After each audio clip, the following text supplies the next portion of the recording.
आज हम लोग कंपनी के गवर्नर जनरल देखेंगे। देखते हैं सबसे पहला जो गवर्नर था बंगाल के गवर्नर। बंगाल के गवर्नर। थोड़ा इंक चेंज कर लिया जाता है, नहीं सही दिख रहा है। सही है, ये सही, ये सही है। सब पतला भी कर लेते हैं, चलिए। ठीक है, तो बंगाल के गवर्नर देखेंगे। बंगाल के गवर्नर सबसे पहले बनता है रॉबर्ट क्लाइव। रॉबर्ट क्लाइव जो रहता है, इसका शासनकाल 1757 से लेकर 60 तक, और फिर बीच में कुछ गवर्नर आएंगे उसको देख लेंगे, और फिर 65 से लेकर 1767 तक रहेंगे कौन? Robert Clive. कुछ लिखा हुआ देख लेते हैं। रॉबर्ट क्लाइव के जो शासनकाल आता है 1765 से 72। रॉबर्ट काल के जो शासनकाल रहता है या कंपनी के शासनकाल 1765 से 72 को कंपनी के डाकू राज की संज्ञा दिया गया है। कौन दिया है? तो के.एम. पनिक्कर द्वारा दिया गया है। तो क्या समझे क्वेश्चन कि रॉबर्ट क्लाइव के शासनकाल 1765 से 72, 65 से 72 को क्या कहा गया है? कंपनी के डाकू राज की संज्ञा दिया गया है। किसके द्वारा? तो के.एम. पनिक्कर द्वारा। रॉबर्ट क्लाइव को स्वर्ण से उत्पन्न सेनानायक कहा जाता है। यह बात कौन कहा था? विलियम पिट। कौन कहा था? विलियम पिट। तक स्वर्ण से उत्पन्न सेनानायक किस गवर्नर को कहा गया? रॉबर्ट क्लाइव को। रॉबर्ट क्लाइव को गधा या सिहार कहकर किसने संज्ञा दिया था? तो कब पूछेगा कि रॉबर्ट क्लाइव को गधा या सियार की संज्ञा किसने दिया? मीर जाफर। 3 क्वेश्चन था, समझे। एगो था रॉबर्ट क्लाइव को स्वर्ण से उत्पन्न सेनानायक किसने कहा? डायरेक्ट पूछता है कि किस गवर्नर को स्वर्ण से उत्पन्न सेनानायक कहा जाता है? तो रॉबर्ट क्लाइव को। ज्यादा पूछेगा तो किसने कहा? विलियम पिट। किसके शासनकाल, किस गवर्नर के समय को कंपनी के डाकू राज की संज्ञा दिया गया है? तब 65 से 72 रॉबर्ट क्लाइव। के कहा? के.एम. पनिक्कर। आगे देखते हैं क्या है। किसने बंगाल में द्वैध शासन की व्यवस्था शुरू की, जिसके तहत राजस्व वसूलने, सैनिक सुरक्षा और विदेशी मामला संबंधी कंपनी के अधीन किया, जबकि शासन चलाने का जिम्मेदारी नवाब के हाथों में दे दिया गया। तो द्वैध शासन प्रणाली की व्यवस्था किसने शुरू किया है? Robert Clive. लेकिन जब समाप्त करेगा तो कौन करेगा? Warren Hastings. कौन करेगा? वॉरेन हेस्टिंग्स द्वारा समाप्त किया जाएगा। 65 में शुरू होता है, ठीक है। 1765 में द्वैध शासन व्यवस्था लागू किया गया। कह रहा है इस आगे है कि इसके मुगल सम्राट शाह आलम द्वितीय, इसने मुगल सम्राट शाह आलम द्वितीय को इलाहाबाद की संधि 1765 के तहत कंपनी के संरक्षण में ले लिया, और इस संधि के जरिए ईस्ट इंडिया कंपनी को देश की राजनीतिक और संवैधानिक व्यवस्था के में दखल देने का अवसर मिल गया, और यही से भारत में ब्रिटिश शासन की नींव पड़ गई। तो भारत में ब्रिटिश शासन की नींव जो पड़ी इलाहाबाद की संधि 1765 के बाद। इलाहाबाद की संधि 1765 के बाद। आगे है रॉबर्ट क्लाइव ने बंगाल के, कह कि रॉबर्ट क्लाइव ने बंगाल के समस्त क्षेत्र को दो उपदिवानी में बांट दिया। एगो बंगाल के लिए राजा सीताबरा और बिहार के लिए राजा सीताबरा। तो बंगाल के लिए कौन? मोहम्मद रजा खा, और बिहार के लिए राजा सीताबराय को नियुक्त करता है। आगे कह रहा कि अन्य गवर्नर जनरल, अन्य गवर्नर जनरल जो बीच में शासन बच जाता है, उसमें 60 से 65, 60 से 64 तक रहता है कौन? बेंसी टाट। इसी के समय बक्सर की संधि होता है, ठीक है। बक्सर का जो युद्ध होता है उस समय गवर्नर को रहता है बेंसी टाट। उसके बाद आता है बड़े लास्ट 67 से 69। प्रथम एंग्लो मैसूर युद्ध होता है 67 से 69 में, उस समय कौन रहता है? बड़े लास्ट। उसके बाद कार्टियर 69 से 72, और फिर वॉरेन हेस्टिंग्स बनता है 72 से 74। तो ऐसे पूछ सकता है कि कंपनी के, पूछेगा बंगाल के प्रथम गवर्नर जनरल तो रॉबर्ट क्लाइव। बंगाल के प्रथम गवर्नर जनरल तो रॉबर्ट क्लाइव। बंगाल के अंतिम गवर्नर जनरल कौन रहता है? तो Warren Hastings. Warren Hastings Bengal के अंतिम गवर्नर।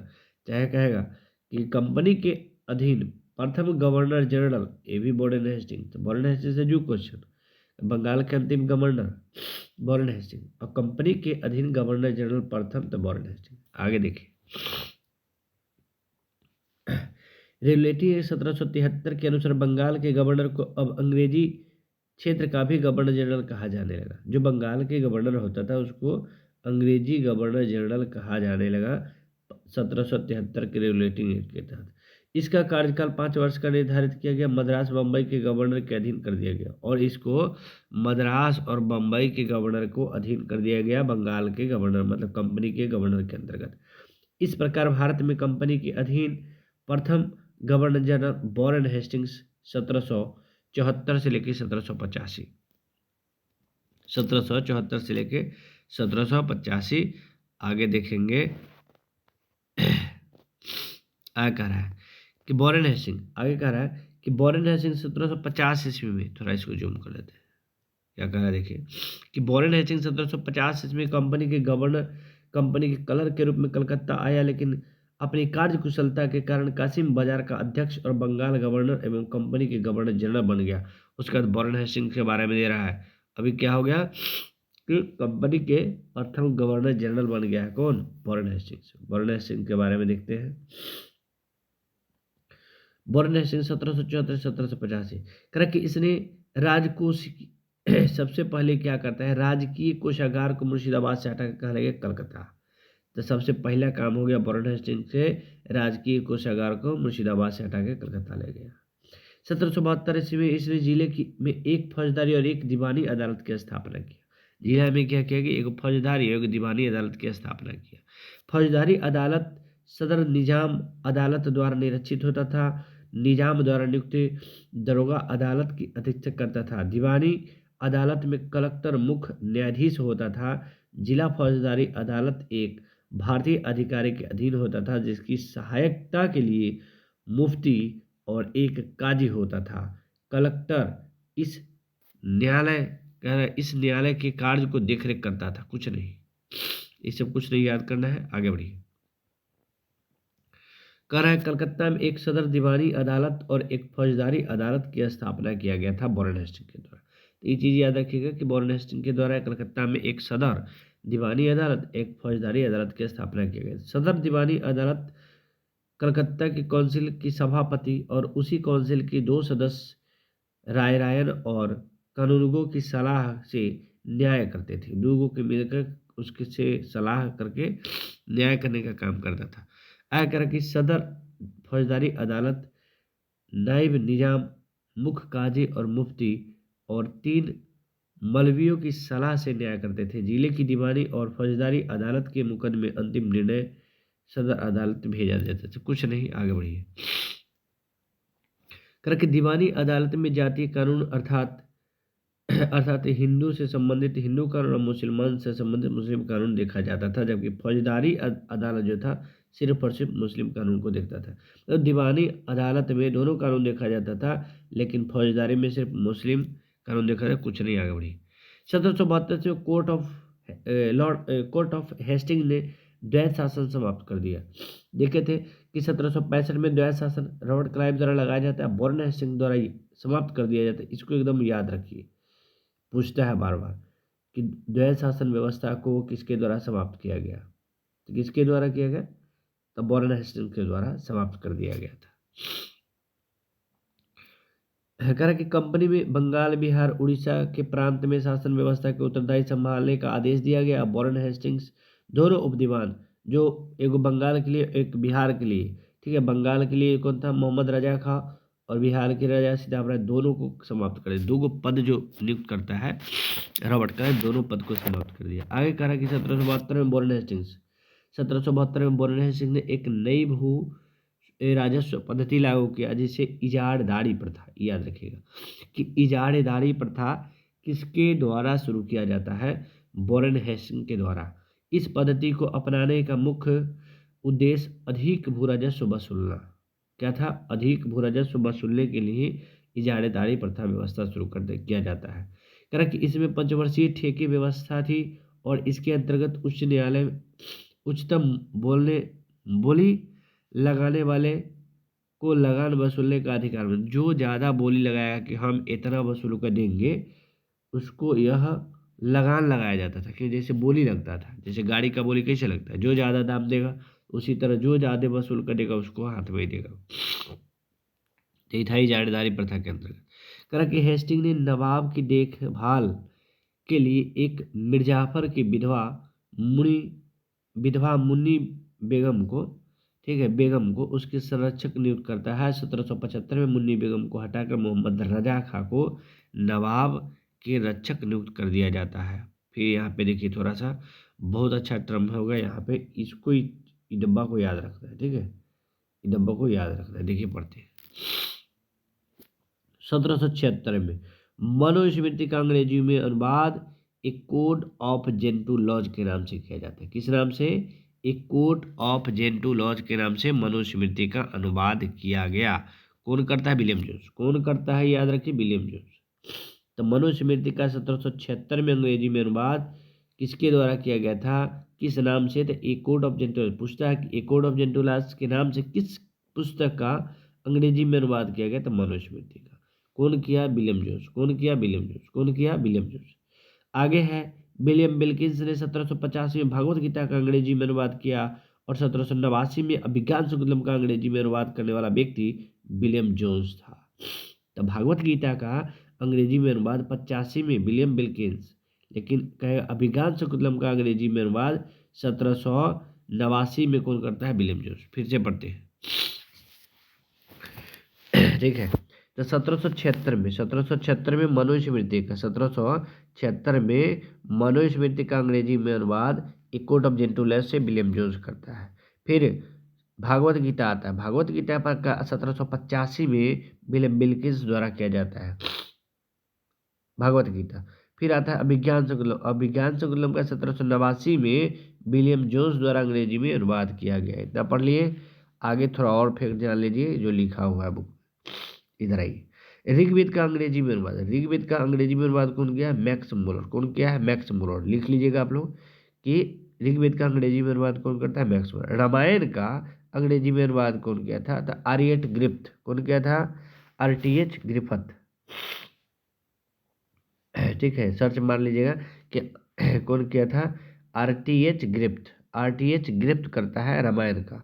महाभारत का अंग्रेजी में अनुवाद मोहन गांगुली। कौन किया है? माँ से महाभारत, माँ से मोहन गांगुली। ठीक है, रामायण का आर से था RTH ग्रिफिथ हो गया। ऋग्वेद का कौन किया है? मैक्स मुलर किया है। ठीक है, आगे बढ़ते हैं। करके हेस्टिंग ने 1781 में कलकत्ता में मुस्लिम शिक्षा के विकास के लिए मदरसा की स्थापना। तब मदरसा की स्थापना कब किया गया? 1781 में। बस इसी के समय में 1791 याद रखें, 82 सही नहीं है, 1791 ईस्वी में जोनाथन डंकन ने बनारस में संस्कृत विद्यालय की स्थापना किया था। थोड़ा सर्दी हो गया है, कोई नहीं। 1781 ईस्वी में जोनाथन डंकन ने बनारस में संस्कृत विद्यालय की स्थापना करी। किया है 1791 में। ठीक है, करा कि विलियम जोन्स 1784 ईस्वी में, यह डेट बहुत अच्छा है, पूछता है कि 1784 में the Asiatic Society of Bengal की स्थापना कौन करता है? William Jones. तो 1784 में एशियाटिक सोसाइटी ऑफ बंगाल की स्थापना किया गया है। ठीक है, कब किया गया है? 1784 में। थोड़ा ई देख लीजिएगा, ठीक है,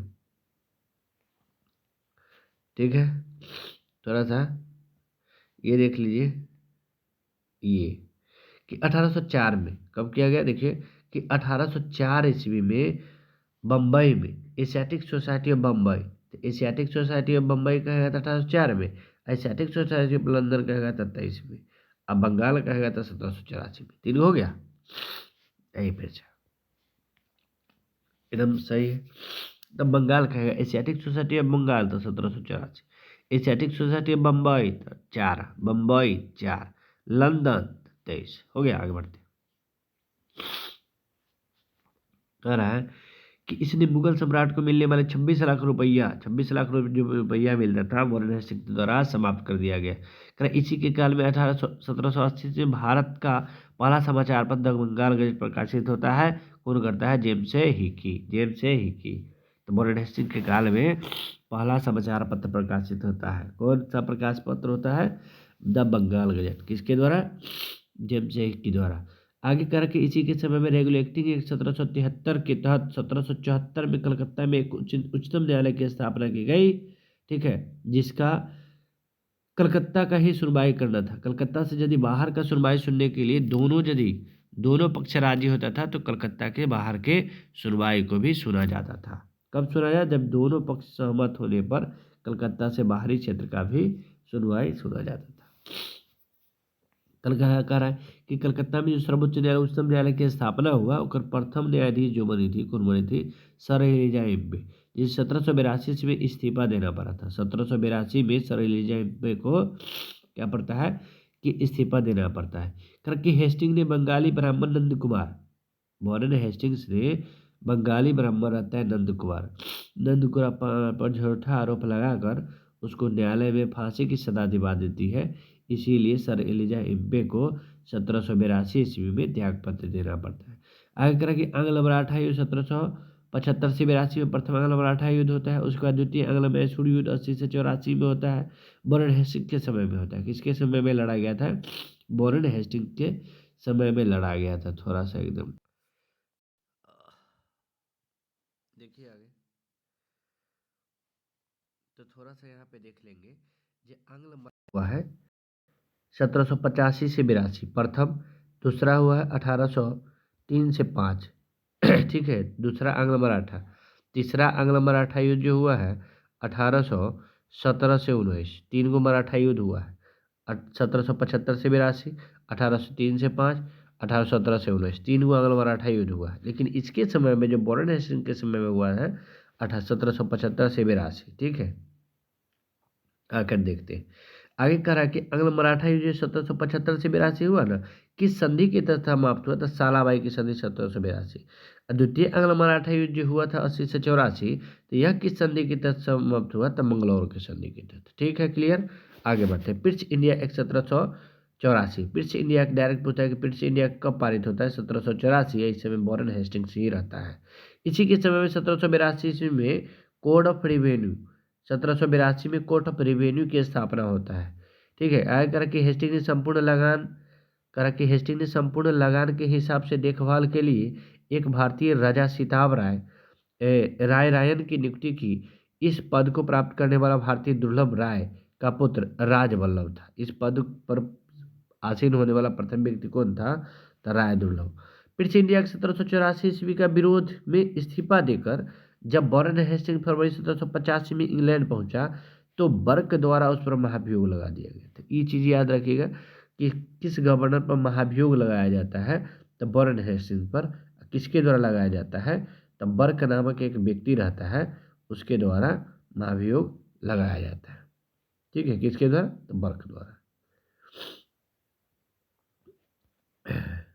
ठीक है, आगे बढ़ते हैं।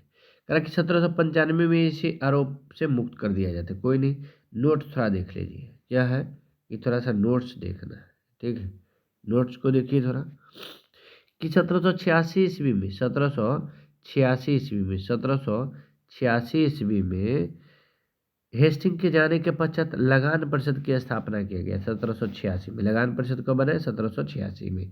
कह रहा है एक नवीन अधिकारी मुख्य महिस्सेदार कुछ नहीं, सब कुछ नहीं, जरूरी नहीं जेम्स गलत है, कुछ नहीं, आगे बढ़िए, सब फालतू है।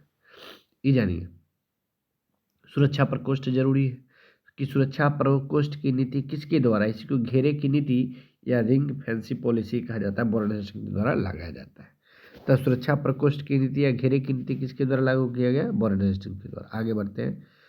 एक साल के लिए 85 से 86 के लिए आता है कौन? जैकफरसन। कौन आता है? मैकफरसन।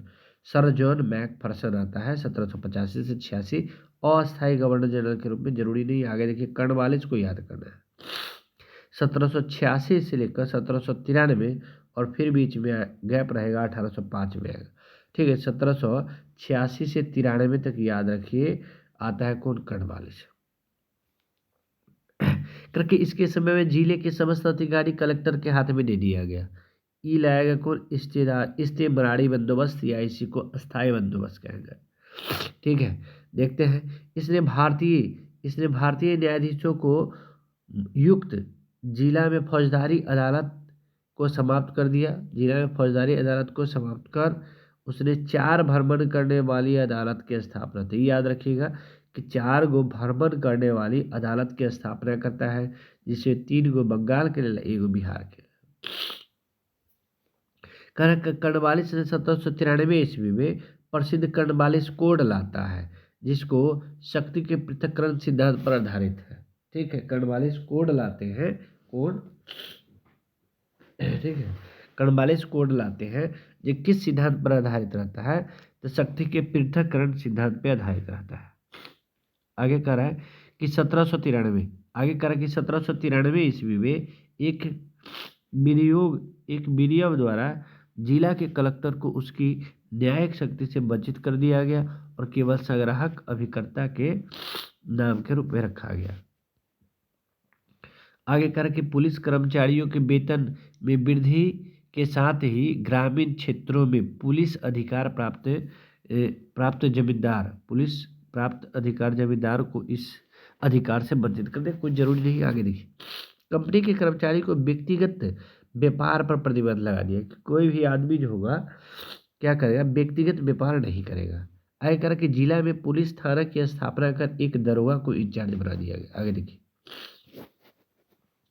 कहा कि भारतीयों के लिए सेना में सूबेदार, जमादार और प्रशासनिक सेवा में मुंसिफ, सदर, अमीर, डिप्टी कलेक्टर से ऊंचा पद कोई नहीं होता था। तो सेना में सबसे ऊंचा पद जो होता था ना भारतीय के लिए, सूबेदार पद होता था। 1793 ईस्वी में कर्नवालिस द्वारा अस्थायी बंदोबस्त लागू किया जाता है। पूछता है कि अस्थायी बंदोबस्त किसके द्वारा लाया जाता है? तो कर्नवालिस द्वारा कहिए 1793 ईस्वी में लागू किया जाता है। थोड़ा तबीयत नहीं सही है तो थोड़ा दिक्कत हो रहा है, कोई नहीं। देखिए कि अस्थायी बंदोबस्त 1793 में कर्नवालिस द्वारा अस्थायी बंदोबस्त लागू किया जाता है, जिसके तहत जमींदारों को भू राजस्व का लगभग 90%, कितना, 90% भाग जो है दे देता था, यानी कि 10/11 दे देता था, और जितना वसूलता था उसका 10%,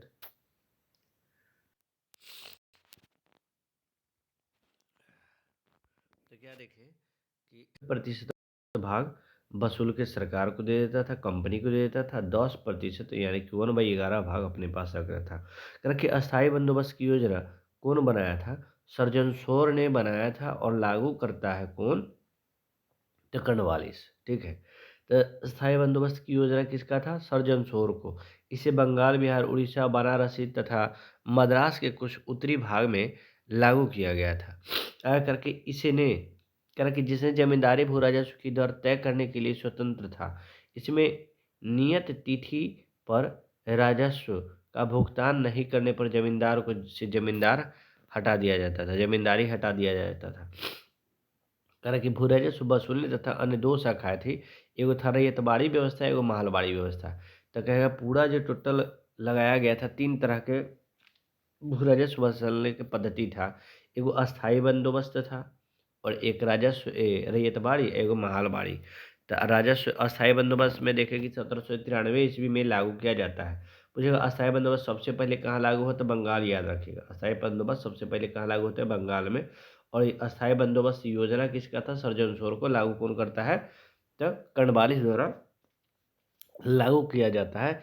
इसमें 90% भाग जो है दे दिया जाता था कंपनी को, 10% जो वसूलता था जमींदार वो अपने पास रख लेता था। आगे अब थोड़ा सा इसको समझेंगे, रैयतबाड़ी व्यवस्था को। ठीक है, रैयतबाड़ी व्यवस्था थोड़ा देखिए। रैयतबाड़ी व्यवस्था में करा कि रैयतबाड़ी व्यवस्था, तो ये रैयतबाड़ी व्यवस्था किसानों के साथ व्यक्तिगत रूप से, ठीक है, थोड़ा जूम करते हैं, कि व्यक्तिगत रूप से लगान समझौते को रैयतबाड़ी व्यवस्था किया गया है। मतलब रैयतबाड़ी व्यवस्था में क्या था कि डायरेक्ट किसान के साथ व्यक्तिगत रूप से समझौता किया गया था, उसको रैयतबाड़ी व्यवस्था। यह व्यवस्था के अंतर्गत ब्रिटिश भारत की लगभग 51% भूमि रैयतबाड़ी व्यवस्था के अंतर्गत आया था। सबसे ज़्यादा लोग इसी में थे। 1792 ईस्वी में रैयतबाड़ी व्यवस्था को 12 महल जिले के में कर्नल रीड द्वारा लागू किया गया था। तो ये भी पूछता है कि 22 में 1792 ईस्वी में कर्नल रीड द्वारा 12 महल में किसके द्वारा लगाया था? कर्नल रीड द्वारा लागू किया गया था। 1820 ईस्वी में यह व्यवस्था मद्रास में लागू किया गया सुचारू रूप से मुनरो द्वारा। तब मद्रास में कौन लागू करता है? तब मुनरो। मद्रास में कौन लागू किया है? मुनरो। लेकिन यही कहे कि 12 महल में कौन लागू किया, रीड। कितना प्रतिशत भाग में लगा, तो 51% पर भाग में लगता है रैयतवाड़ी व्यवस्था। तो रैयतवाड़ी व्यवस्था कब आया, 92 में। कितना प्रतिशत भूमि पर था, 51% पर। किसके द्वारा लगाया, तो रैयतवाड़ी रीड द्वारा। लेकिन यही बात कहे मद्रास में कौन लगाता है, तो मुनरो, थॉमस मुनरो। आगे देखिए, 1725 ईस्वी में यह व्यवस्था बम्बई में भी लागू हो गया। फिर 58 में यह व्यवस्था दक्कन तथा अन्य क्षेत्र में भी लागू हो गया। इसकी कुछ विशेषता है रैयतवाड़ी व्यवस्था में। देखिए, कह कि सरकार और किसान के बीच में कोई बिचौलिया वर्ग नहीं था, डायरेक्ट किसान से ही सरकार कंपनी के बीच में साझेदारी था, बिचौलिया वर्ग बिचमानी कोई नहीं था। कह रहा है कि भूमि का स्वामित्व किसान को दे दिया गया था। भूमि का स्वामित्व किसके हाथ में दिया, किसान को, कि किसान खुद उपजाएगा और फिर सरकार को देगा। ठीक है, आगे कह रहा है कि लगान की आमदनी न होने पर भूमि जब्त कर लिया जाता है। लगान यदि नहीं दीजिएगा, अदायगी नहीं कीजिएगा, तो आपका भूमि जो है जब्त कर लिया जाएगा। आगे करें, लगान अदायगी की प्रत्येक 30 वर्ष बाद परीक्षण किया जाता था। भूमि की क्या किया जाता है, परीक्षण किया जाता था कि उसके पास सही में है अभी कितना भूमि। ठीक है, राजस्व के रूप में किसानों का उपज का 1/2 आधा भाग ले लिया जाता था। 50% भाग ले लिया जाता था, 50% भाग दिया जाता था। ये अच्छा था। उस स्थायी बंदोबस्त में देखे थे कि 90% भाग कंपनी ले लेता था और 10% वसूलने वाला। ठीक है, जितना भी वसूल ले उसका था। ठीक है, इसमें कि 50% किसान रख लेगा, 50% दे देगा, इसीलिए सबसे ज़्यादा सफल होता है। 51% भूमि पर लगा था। कितना प्रतिशत, 51%। किसके द्वारा लगाया गया था, 12 महल में, रीड द्वारा। थॉमस मुरो द्वारा मद्रास में लगाया गया था। इसमें कोई बिचौलिया वर्ग नहीं रहता है। ये सभी चीज़ याद रखना है आपको। ठीक है, अब देखेंगे थोड़ा महलवाड़ी। ठीक है, महलवाड़ी व्यवस्था। ठीक है, महल का अर्थ होता है गांव। देखिए, महल शब्द का अर्थ होता है जागीर अथवा गांव। इसमें प्रत्येक सरकार राजस्व के लिए कृषकों से सीधा संपर्क नहीं करता था, बल्कि गांव के मुखिया या लंबोदर, उसी का पर्यायवाची शब्द है, मुखिया या लंबोदर का को राजस्व वसूलने का आधार बनाता था। 1822 में यह व्यवस्था, महलवाड़ी व्यवस्था की 1822 में, और वो था 1792 में, और उससे पहले था 1793 में। ठीक है, 1822 में यह व्यवस्था प्रारंभ की गई। यह व्यवस्था गंगा घाटी, आधुनिक पश्चिम उत्तर प्रदेश, मध्य प्रदेश, इस सब में लागू किया गया था।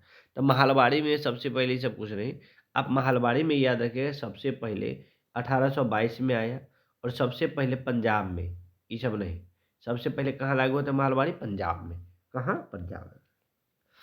कहता है हॉल्ट मैकेंजी, ये बात याद रखिए कि महलवाड़ी व्यवस्था, माँ से महलवाड़ी, माँ से मैकेंजी, माँ से महलवाड़ी, माँ से मैकेंजी, कहाँ लगता है, पंजाब में। कब लगता है, 1822 में। ठीक है, 1833 में मार्टिन बर्ड, जेम्स टॉमसन भी इसका समर्थन करता है। कौन रहता है, देखो, महलवाड़ी में 3 गो आ गया, महलवाड़ी में 3 गो।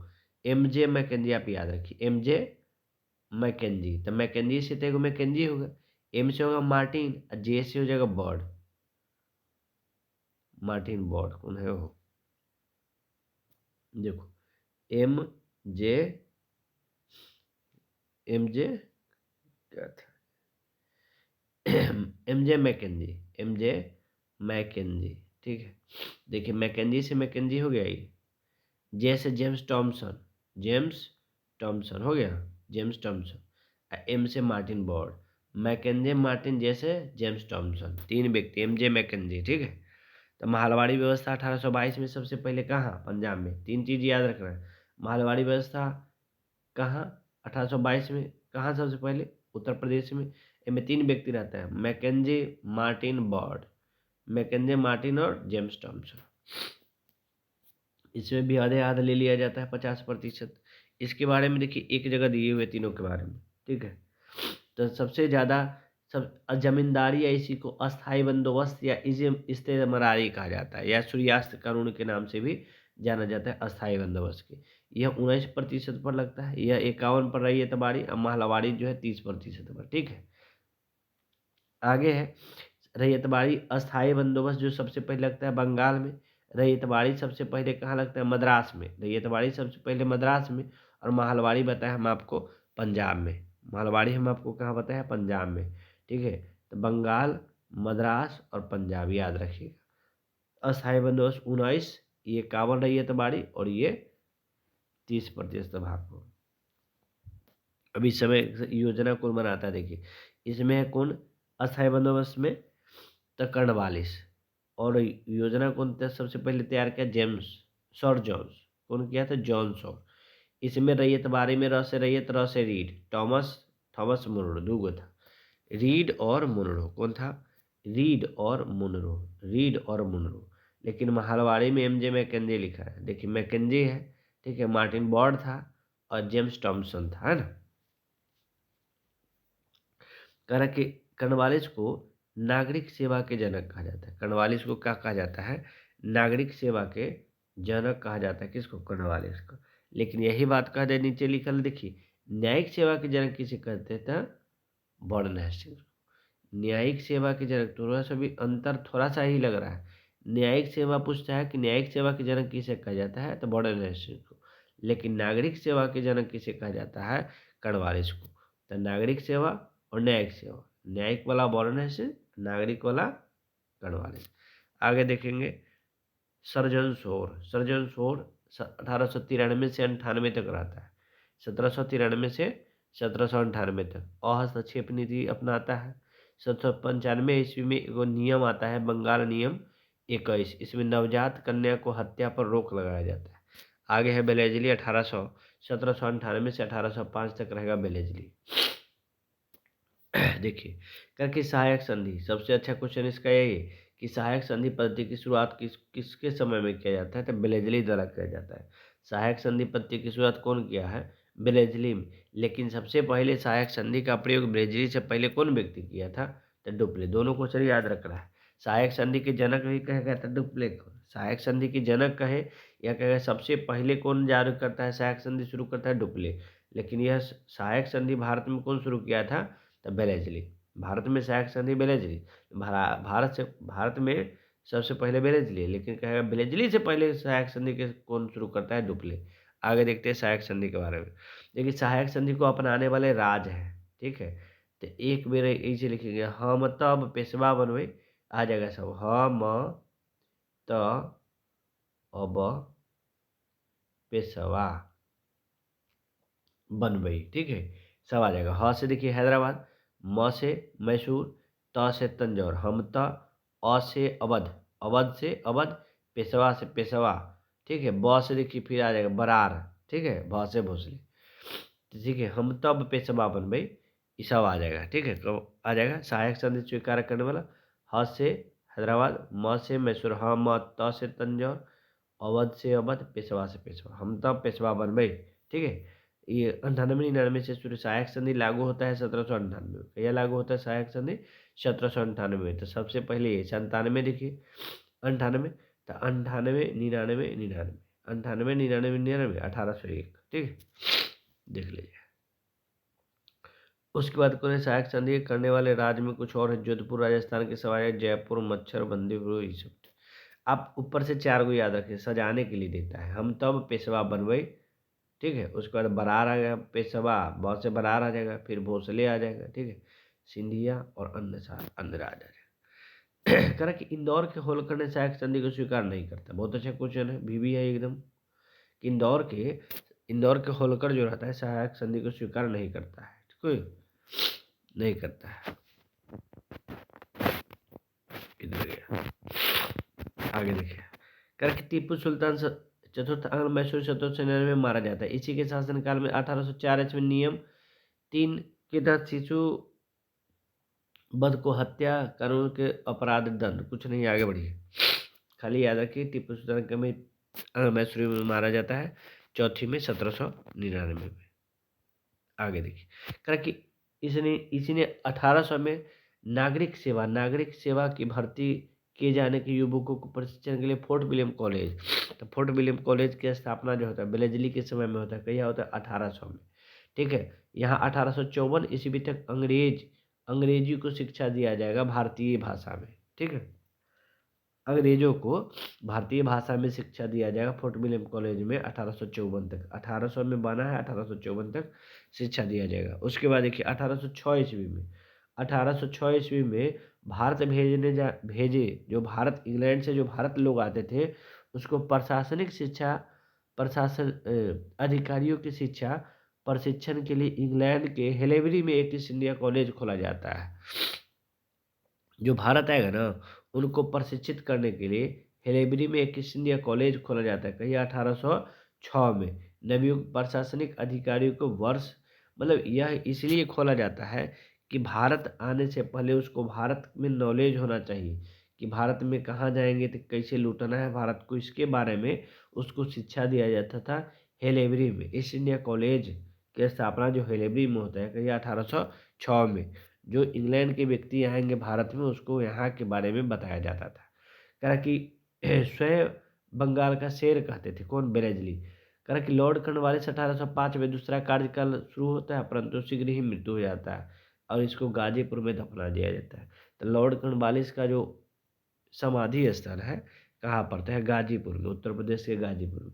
कह रहा कि सर सर जॉर्ज बार्लो 1805 से लेके 7 तक रहेगा, कौन? George Barlow. इसके समय 1806 में क्या होता है कि बिल्लौर के सिपाही विद्रोह, पूछता है को कि बिल्लौर का सिपाही विद्रोह किसके समय में होता है और कब होता है? तो 1806 में हुआ है। उस समय कौन रहता है? Sir George Barlow. आगे है, आगे क्या है कि लॉर्ड लॉर्ड मिंटो प्रथम 1807 से लेकर और 13 तक रहेगा। कौन रहेगा? 1807 से लेकर 13 तक रहेगा, कौन?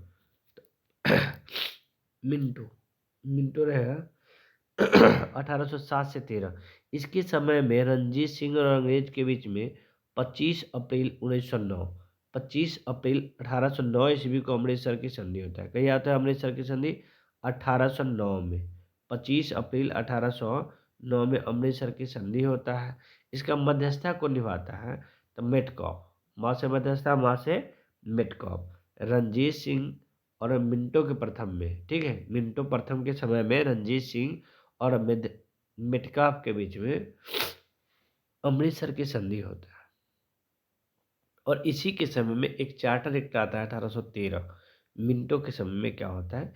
वह पारित हो जाता है, पास हो जाता है। आगे है हेस्टिंग, लॉर्ड हेस्टिंग 1813 से लेकर 1823 तक। इसके समय में अंग्र नेपाल युद्ध हुआ 1814 से 16। इसमें नेपाल के जो रहते हैं अमर सिंह थापा, उनको आत्मसमर्पण करना पड़ता है। उनको क्या करना पड़ता है? आत्मसमर्पण करना पड़ता है। मार्च 1816 ईस्वी में अंग्रेज और गोरखा के बीच में संगोली की संधि के तहत यह युद्ध विराम होता है। तब प्रथम आंग्ल मराठा युद्ध जो हुआ है 1814 से 16, इसमें अमर सिंह साहब थापा जो रहता है क्या आत्मसमर्पण कर देते हैं।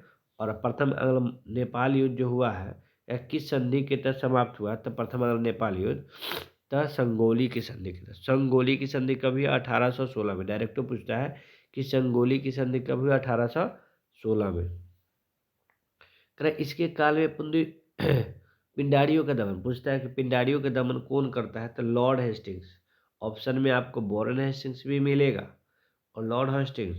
तो पिंडारी के दमन कौन करता है? Lord Hastings. कह रहा कि पिंडारियों के प्रमुख नेता में कौन रहते हैं? प्रमुख नेता पिंडारी के कौन रहते हैं? तो चीतू और करीम। कौन रहता है? चीतू और करीम। कह रहा कि इसने मराठों की शक्ति को अंतिम रूप से नष्ट कर देता है। इसने प्रेस पर लगे हुए प्रतिबंध को क्या करता है कि हटा देता है। करके इसके समय में 1822 में एक एक्ट आता है, टेनेंसी एक्ट। तो कह रहा है टेनेंसी एक्ट या इसी को कष्टकारी अधिनियम कहा जाता है। 1822 में आता है, किसके समय में? Lord Hastings. किसके समय में? लॉर्ड हेस्टिंग्स के समय में आता है टेनेंसी एक्ट या कष्टकारी अधिनियम। आगे है लॉर्ड एमहर्स्ट। कौन है? एमहर्स्ट। 1823 से 1828 तक रहेगा एमहर्स्ट। इसके समय में क्या हुआ? प्रथम आंग्ल बर्मा युद्ध। आंग्ल बर्मा युद्ध कई गो होता है? 3 गो आंग्ल बर्मा युद्ध होता है। प्रथम हो गया 1824 से 26, 26 के दुगुना कर दीजिए 1852 में, ठीक है। और तीसरा जो होता है 1885 में। कब होता है? 1885 में, ठीक है। 3 गो अगला बर्मा युद्ध मिलेगा देखने को। प्रथम हो गया 1824 से 26, दूसरा हो गया 52, तीसरा हो गया 85। कहेगा प्रथम अगला बर्मा युद्ध किस संधि के समाप्त हुआ? यांडबो की संधि। कौन? यांडबो की संधि। 1824 इसमें एक विद्रोह होता है, बैरकपुर का सैन्य विद्रोह। बैरकपुर का सैन्य विद्रोह कब हुआ? 1824 में। किसके समय में? एमहर्स्ट के समय में। आगे है Lord William Bentinck. Lord William Bentinck 1828 से लेकर 1835 तक चलेगा। करके 1803 ईस्वी यह मद्रास का गवर्नर था। इसी के समय 1806 ईस्वी में माथे पर जातीय चिन्ह न लगाए जाने और कान में बाली न पहनने देने के लिए बेल्लौर में एक सैनिक विद्रोह होता है। ठीक है, तब बेल्लौर में सैनिक विद्रोह कब हुआ? 1803 में। क्यों होता है? तब माथे पर जातीय चिन्ह न लगाने देता है और कान में बाली न पहनने देता है, इसके लिए बेल्लौर में सैनिक विद्रोह होता है 1803 में। 1833 के चार्टर एक्ट। 1833 के चार्टर एक्ट के तहत बंगाल के गवर्नर जनरल को अब पूरे भारत का गवर्नर जनरल बना दिया गया। इसके तहत बनने वाला प्रथम भारत के गवर्नर जनरल जो होता है, लॉर्ड विलियम बेंटिक होता है। तो बात समझे कि नहीं? 1833 के चार्टर एक्ट आता है। इसके तहत पहले जो होता था बंगाल के गवर्नर जनरल होता था, उसको पूरे भारत का गवर्नर जनरल बना दिया गया। और इसके तहत प्रथम भारत के गवर्नर जनरल बनने वाला व्यक्ति कौन था? तो लॉर्ड विलियम बेंटिक। कौन था? Lord William Bentinck. एमे कह दे बंगाल के प्रथम गवर्नर जनरल कौन था? तो वॉरेन हेस्टिंग्स। बंगाल के प्रथम गवर्नर जनरल कौन था? Warren Hastings. कहे कंपनी के अंतिम गवर्नर कौन था? तो वॉरेन हेस्टिंग्स। कंपनी के अंतिम गवर्नर कौन था? Warren Hastings. बंगाल के प्रथम गवर्नर जनरल कौन था? Warren Hastings. लेकिन कहेगा कि भारत के गवर्नर जनरल प्रथम कौन था? Lord William Bentinck. भारत के प्रथम गवर्नर जनरल कौन था? तो लॉर्ड विलियम बेंटिक। ये लाइन देख लीजिए, लॉर्ड विलियम बेंटिक। आगे बढ़ते हैं। राजा राम मोहन राय के सहयोग से विलियम बेंटिक ने 1829 ईस्वी में सती प्रथा को अंत किया और 30 में ठगी प्रथा की। ठीक है, तो राजा राम मोहन राय के सहयोग से लॉर्ड विलियम बेंटिक ने 29 में सती प्रथा को अंत किया। धारा 17 के तहत। धारा 17 के तहत सती प्रथा समाप्त कौन किया?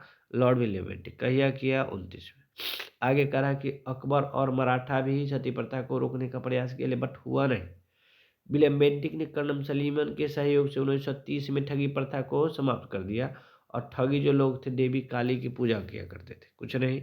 तो 29 में सती प्रथा समाप्त किया है, 30 में ठगी प्रथा समाप्त किया है। राजा राम मोहन राय के सहयोग से सती प्रथा समाप्त किया गया है और कर्नल सलीमन के सहयोग से ठगी प्रथा को समाप्त किया गया है। और ठगी लोग जो होते थे काली देवी की पूजा करते थे। 1835 में समझिए, कहा कि 1835 ईस्वी लॉर्ड विलियम बेंटिक ने कलकत्ता में एक मेडिकल कॉलेज, जरूरी नहीं, आगे बढ़िए। आगे लॉर्ड विलियम बेंटिक के बाद आगे कहा कि इसी के काल में मैकाले की अनुशंसा पर अंग्रेजी शिक्षा को माध्यम बनाया गया। ठीक है, बात है कि अंग्रेजी शिक्षा के माध्यम बनाया गया। किसके कहने पर? मैकाले की अध्यक्षता में अंग्रेजी शिक्षा। ठीक है, लॉ विधि या कानून के कंडीशन के प्रयास से किया गया था। ठीक है, छोड़ दीजिए, इसको देखिए, खाली जानिए कि अंग्रेजी शिक्षा का जो माध्यम बनाया गया था किनके अनुशंसा पर? तब मैकाले समिति भी रहता है, मैकाले की अध्यक्षता भी रहता है। ठीक है, इसी को अधोमुखी निस्पंदन सिद्धांत कहा गया है। आगे कहिए कि भारतीय शिक्षा, जूम कर लेते हैं थोड़ा। देखिए क्या करा कि भारतीय शिक्षा पर मैकाले का कार्यवृत्ति 1835 में भारत में पास शिक्षा मतलब अंग्रेजी शिक्षा यानी कि पश्चिमी शिक्षा। पास शिक्षा कहने का मतलब क्या हुआ? पश्चिमी शिक्षा।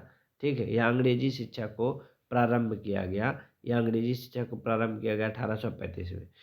आगे करके लॉर्ड विलियम बेंटिक ने 1831 में मैसूर को, 34 में कुर्ग और मध्य कचेर को मिला लेता है।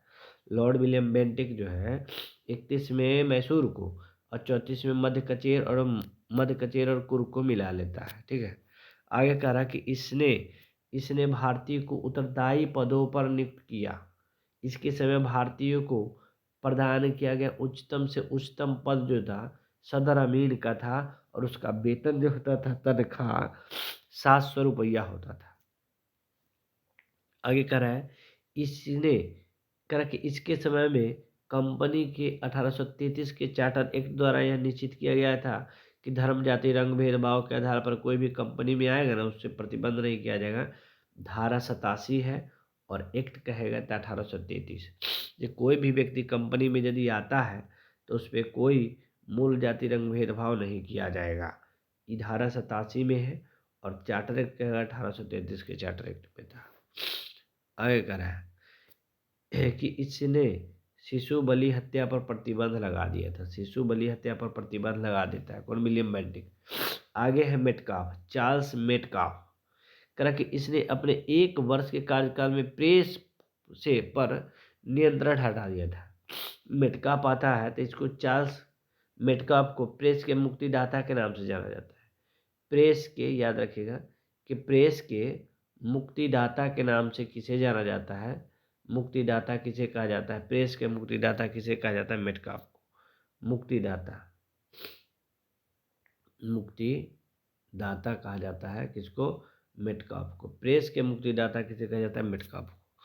ये तो है, ये दे प्रेस की, भारतीय प्रेस के मुक्तिदाता। आगे है कि ऑकलैंड, ऑकलैंड देखो ये रोड पर गिर जाएगा तो ओंक देगा, ठीक है।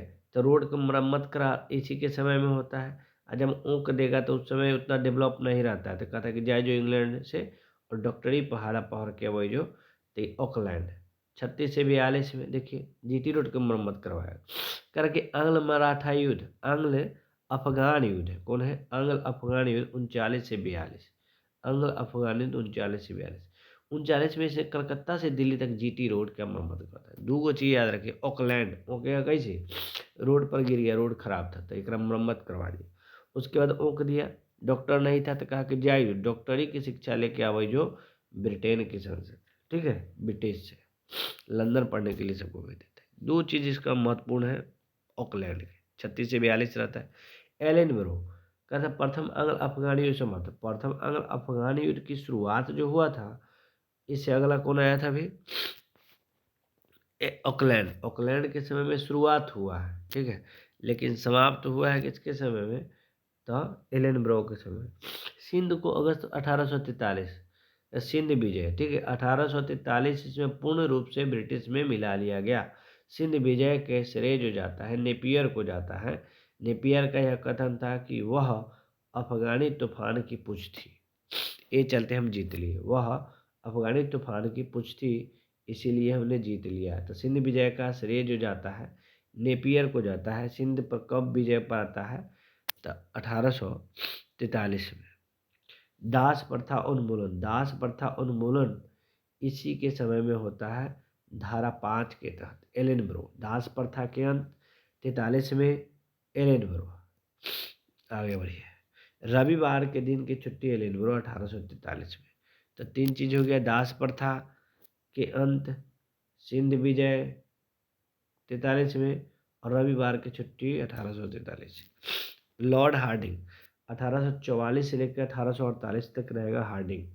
इसमें सबसे अच्छा काम है क्या कि इसके समय महत्वपूर्ण घटना प्रथम आंग्ल सिख युद्ध 1800 दे देते हैं 1845 से 46 में। नर बलि प्रथा हार्डिंग के समय में, ऐसे हो बलि देना थोड़ा हार्ड है ना, नर बलि प्रथा पर प्रतिबंध लगाता है कौन? हार्डिंग। हार्ड है नर बलि प्रथा देना, बलि देना हार्ड है, तो हार्डिंग के समय में।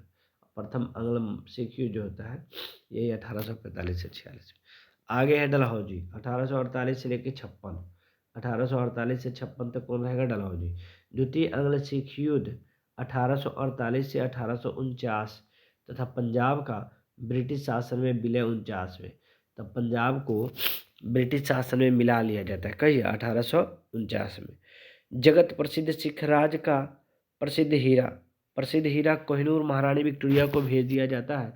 द्वितीय आंग्ल सिख युद्ध के दौरान 3 गो संधि होता है। द्वितीय आंग्ल सिख युद्ध होता है, ठीक है, ये होता है 48 से 49 में, ठीक, 1848 से 49 में होता है द्वितीय आंग्ल सिख युद्ध। इनमें सबसे पहला जो संधि होगा रामनगर के, दूसरा जो होगा चिलियनवाला के, और तीसरा जो होगा गुजरात यानी कि चिनाब नदी के किनारे लड़ा जाएगा, ठीक है। तो द्वितीय आंग्ल सिख युद्ध में 3 गो संधि हुआ है, प्रथम रामनगर, दूसरा चिलियनवाला और तीसरा चिनाब नदी के तट पे लड़ा गया था। आगे करें द्वितीय आंग्ल सिख युद्ध। द्वितीय आंग्ल बर्मा युद्ध में 1852, प्रथम आंग्ल बर्मा युद्ध देखे थे 1824 से 26, पीछे देखे थे ना, 26 दूना 52 किए थे, याद है। और तीसरा आगे देखेंगे हम लोग 1885 में, ठीक है। तो प्रथम आंग्ल बर्मा युद्ध 1824-26, 26 में यांडो की संधि के तहत समाप्त होता है। द्वितीय एंग्लो बर्मा युद्ध हुआ है 52 में। या लोअर बर्मा और पीगू को अंग्रेजी राज में मिला लिया। तो यही याद रखना है कि द्वितीय एंग्लो बर्मा युद्ध हुआ तो दूगो के मिला लिया, लोअर बर्मा और पीगू को। डलहौजी ने सिक्किम को डॉक्टरी दुर्व्यवहार के आधार पर 1850 में मिला लेता है। तो डलहौजी सिक्किम को देखो 50 में, और पंजाब के देखे थे उधर 49 में। पंजाब को कब मिलाया है? 49 में। पंजाब को 49 में, सिक्किम को 50 में। 1852 में, 1892 52 में क्या करता है? इनाम कमीशन लाता है। कौन लाता है? डलहौजी। क्यों लाता है? कि कौन कौन भूमि रहित जागीर प्रदान करता है, कौन सा जो है जो नहीं देता है लगान, उसके लिए लाता है इनाम कमीशन, कि अगल बगल वाला आदमी बनाते बता देगा तो उसको हम इनाम देंगे। ठीक है, तो 52 में लाता है इनाम कमीशन कौन? डलहौजी। आगे देखिए कि डलहौजी ने अपने शासनकाल में एक व्यापंगत सिद्धांत, इसी को डॉक्टरी ऑफ लैप्स कहा जाता है। डॉक्टरी ऑफ लैप्स या व्यापंगत सिद्धांत कौन लाता है? तो डलहौजी लाता है। देखिए इसका कोड लिखा हुआ है, सजैसा बुझाना। ये राज हड़प नीति भी कहा जाता है, या व्यापंगत सिद्धांत के अंतर्गत सबसे पहले कौन आता है? 100 से सतारा, ज से जैतपुर, 100 से संभलपुर, व से बघाट, उ से उदयपुर, झा से झांसी, ना से नागपुर, यही है। ठीक है, तो सबसे पहले 100 से 17, ज से ज, स जैसा बुझाना याद रखिए, स जय स व उ झ ना। डॉक्टरी ऑफ लैप्स है, डॉक्टरी ऑफ लैप्स राजहरप नीति के तहत। उधर देखे थे सहायक संधि। सहायक संधि में कोड था अब त हम अवश्य हम तो अब हम त अब पेशवा पेशवा बनबै ना। तो ह से हैदराबाद, म से मैसूर, त से तंजौर, अवध से अवध, पे से पेशवा, ब से बघाट था ना। यहाँ पे क्या है? स जैसा बुझाना, स जय स ब ओझाना। ठीक है, नागपुर है 54 में, 53 में, ई कब है? 52 में, 51 गैप है, यहाँ तक चलेगा 50। ठीक है, सतारा, जैतपुर और संबलपुर जोड़े है।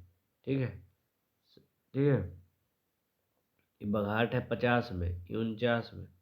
देख लेते हैं, देखिए सतारा सबसे पहले कौन है? सतारा, सतारा का है 49 में। उसका जैतपुर और संबलपुर देख लीजिए 49 में। सतारा है 48 में, 49 में दो है जैतपुर ही। बघाट 50 में, 51 गैप है। ठीक है, 51 गैप है। उदयपुर 52 में, झांसी 53 में, नागपुर 54 में। तो लास्ट या फर्स्ट को याद रखिए, 50 याद रखिए, 51 जो है गैप है। ठीक है, देखिए अवध को 56 में मिलाया है कुशासन के आरोप पर। तो हम लोग देख रहे हैं कि 1849 में पंजाब को मिलाया है, 1850 में सिक्किम को। ठीक है, 48 से लेकर 54 तक इधर चला है सजय से बुझाना, 56 में अवध को मिलाया है। ठीक है, अंतिम अवध के अंतिम नवाब कौन था? बाजिद अली शाह। आगे करके 18वीं शताब्दी करके 18वीं शताब्दी में अवध के संस्थापक सआदत खां। अवध के संस्थापक कौन था? सआदत खां। 1856 ईस्वी तोपखाने के मुख्यालय कलकत्ता से मेरठ स्थानांतरित किया और सेना का मुख्यालय शिमला में स्थापित किया। कौन? तो डलहौजी।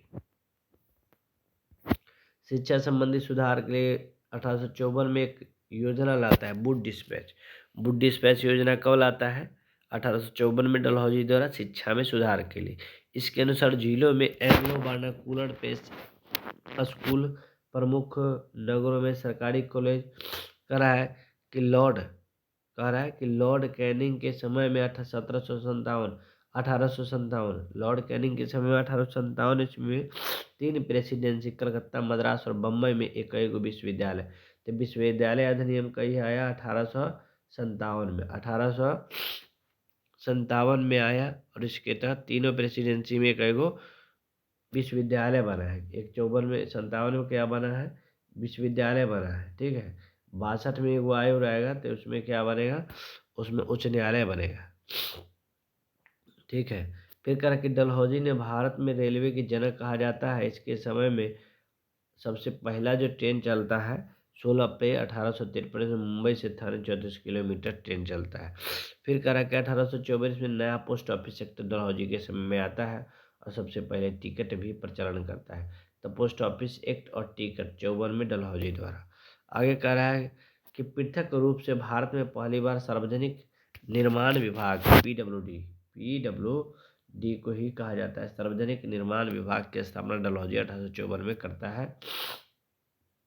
1854 ईस्वी में एक स्वतंत्र विभाग के रूप में लोक सेवा विभाग की स्थापना करता है। कहीं 54 में करके इसी के काल में 1853 ईस्वी में कलकत्ता से आगरा के बीच में बिजली से चलने वाली तार सेवा, तो तार सेवा 53 में, तार सेवा 53 में, तार सेवा 53 में कहाँ से? कलकत्ता से आगरा, कलकत्ता से आगरा, तार सेवा 53 में, कलकत्ता से आगरा करके शिमला में ग्रीष्मकालीन राजधानी बनाई। डलहौजी के जो ग्रीष्मकालीन गर्मी वाला राजधानी का ठंडा में शिमला में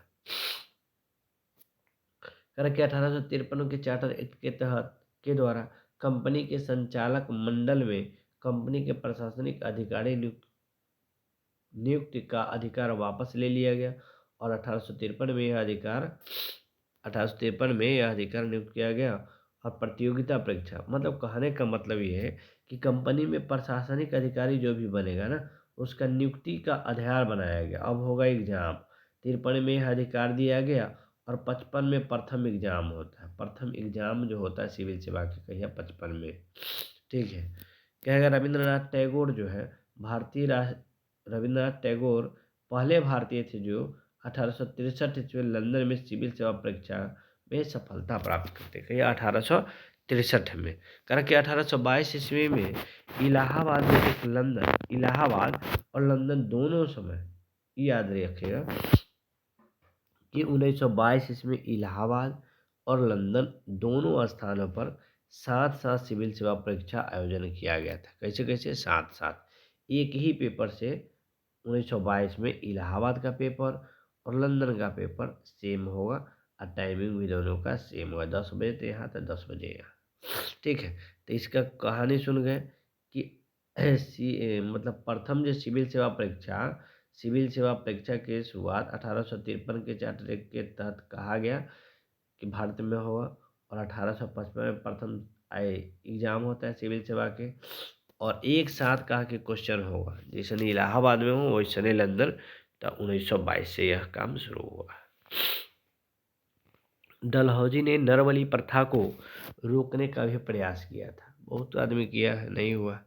लॉर्ड कैनिंग रहेगा 56 से 62, 1856 से लेकर 1862 तक चलेगा। कौन? Lord Canning. यह भारत में कंपनी द्वारा नियुक्त अंतिम गवर्नर जनरल था। कंपनी द्वारा नियुक्त अंतिम गवर्नर जनरल कौन था? लॉर्ड कैनिंग था। इसके बाद पद चेंज हो गया, वायसराय हो जाएगा। तो लॉर्ड कैनिंग जो है अंतिम गवर्नर जनरल और प्रथम वायसराय है। इसी के समय में सबसे महत्वपूर्ण घटना 1857 के युद्ध हो जाता है। 1857 के युद्ध हो जाता है इसी के समय में, ठीक है। और जो भी इसी विद्रोह के बाद प्रशासनिक सुधार के अंतर्गत भारत के शासन जो है अब सीधे कंपनी क्राउन के हाथ में चल जाएगा। करा कि 1861 कैनिंग के समय में 1861 में उच्च न्यायालय अधिनियम आता है और तीनों प्रेसिडेंसी कलकत्ता, मद्रास और बम्बई में एक एक उच्च न्यायालय की स्थापना किया गया। कहिए 1861 में। तीनों में विश्वविद्यालय 1857 में था कि तीनों प्रेसिडेंसी में कई विश्वविद्यालय 1857 में, तीनों प्रेसिडेंसी में कई गो उच्च न्यायालय की स्थापना तो 61 में। 1866 में आगरा उच्च न्यायालय की स्थापना हुआ लेकिन इसको हस्तांतरित करके 1875 में इलाहाबाद कर दिया गया। करा कि कैनिंग के समय 1856 में विधवा पुनर्विवाह अधिनियम स्वतंत्र रूप से लागू है, धारा 15। तो विधवा पुनर्विवाह अधिनियम कब आता है? 1856 में आता है। ईश्वरचंद्र विद्यासागर के सहयोग से आता है।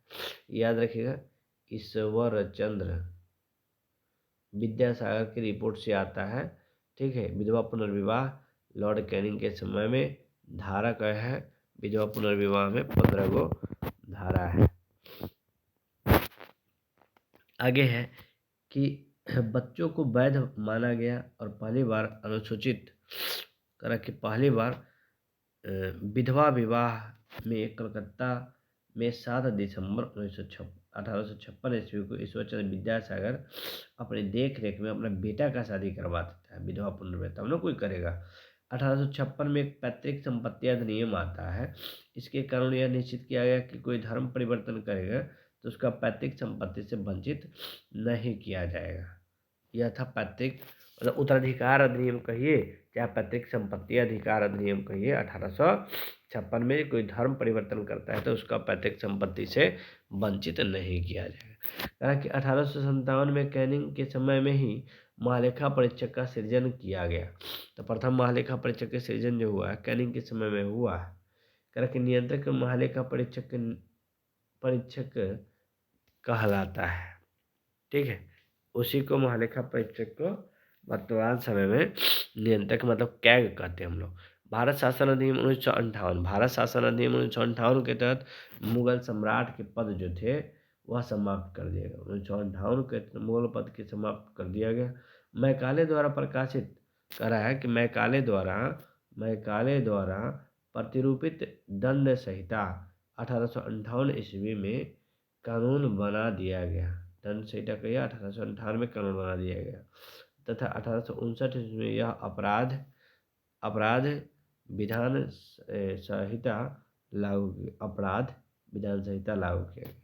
कहा कि बेपंगा सिद्धांत डॉक्टरी ऑफ लैप्स राज विलय नीति इसी को कहा जाता है कि इसको कैनिंग के द्वारा समाप्त किया जाता है। करके 1861 ईस्वी में इंडियन काउंसिल एक्ट आईपीसी धारा 16 पोर्टफोलियो प्रणाली लागू होता है। ठीक है, पोर्टफोलियो प्रणाली आईपीसी धारा कहीं आता है 61 में। आईपीसी धारा कहीं आता है 61 में पोर्टफोलियो प्रणाली। ठीक है, इसका प्रथम अध्यक्ष कौन है? मैकाले। आईपीसी धारा के प्रथम अध्यक्ष कौन है? तो मैकाले। आगे है लॉर्ड एल्गिन। कौन है? लॉर्ड एल्गिन 1862 से 1863 तक रहता है। बहावी आंदोलन जो होता है एल्गिन के समय में, बहावी आंदोलन किसके समय में हुआ है? एल्गिन के समय में। और 1863 में धर्मशाला हिमाचल प्रदेश में एक मृत्यु हो जाता है किसका? एल्गिन का। छोड़ दीजिए लॉर्ड लॉरेंस। ठीक है, लॉर्ड लॉरेंस देखिए क्या कर रहा है। लॉर्ड लॉरेंस 1865 में भूटान और ब्रिटिश साम्राज्य पर आक्रमण कर देता है। भूटान ने ब्रिटिश पर आक्रमण कर देता है कहीं 1865 में। अफगानिस्तान के संबंध में क्या करे? अफगानिस्तान के संबंध में यह हस्तक्षेप की नीति अपनाए जिसे शानदार निष्क्रियता का सिद्धांत कहा जाता है। 1800 के आसपास है कि 1800 में शानदार निष्क्रियता की नीति किसने अपनाया था? तो शानदार निष्क्रियता कानून किसके समय में लागू होता है? तो यह लागू होता है सर जॉन लॉरेंस के समय में। ठीक है, करके इसी के समय में उड़ीसा में सन 1866 में बुंदेलखंड राजपूताना में 1868-69 में वीजा नकार छोड़ दीजिए, जरूरी नहीं। शानदार निष्क्रियता याद रखिए लॉरेंस। कह रहे हेनरी कैंपबेल के नेतृत्व में एक अकाल आयोग आता है। ठीक है, तो एक अकाल आयोग का गठन किया गया है लॉरेंस के समय में। अकाल आयोग का गठन किया गया लॉरेंस के समय में। 1865 ईस्वी में इसके द्वारा भारत एवं यूरोप के बीच में समुद्री टेलीग्राफ सेवा शुरू करे। कौन? तो भारत और यूरोप के बीच में समुद्री टेलीग्राफ सेवा 1865 में शुरू किया गया था। उसके बाद 72 में आता है मेयो। कह कि मेयो अजमेर में रहता था। मेयो अजमेर में 1782 ईस्वी में मेयो कॉलेज की स्थापना किया, लेकिन 1872 में एक कृषि विभाग की स्थापना की गई। भारत में अंग्रेजों के समय में जो प्रथम जनगणना हुआ था 1782 ईस्वी में कलकत्ता में हुआ था। एक अफगान शेर अली अफरीदी ने 8 फरवरी 1827 ईस्वी को पोर्ट ब्लेयर में चाकू मार दिया। तो अली अफरीदी ने ठीक है 1872 में पोर्ट ब्लेयर में एक चाकू मार के इसका मृत्यु कर किक कर। तब मेयो के में मियाँ दिया चक्कू मार का कौन अफरीदी। तब मेयो कॉलेज की स्थापना किया है, कृषि विभाग मेयो के नाम से ही किया है, ठीक है। और इसके समय में एक जनगणना होता है, प्रथम जनगणना जो होता है लॉर्ड मेयो के समय में होता है, और लास्ट में लॉर्ड मेयो के क्या करता है, अफरीदी या चक्कू मार का जान मार देते हैं। चलिए ठीक है, इतने रहने देते हैं। नॉर्थ ब्रुक देखेंगे हम लोग अगले क्लास में, बहुत समय हो गया है, ठीक है। और थोड़ा तबीयत थोड़ा डिस्टर्ब था, फिर भी हम हारे नहीं हैं, वीडियो बनाए हैं आपके लिए, ठीक है। देखिए इसको, मज़ा आएगा।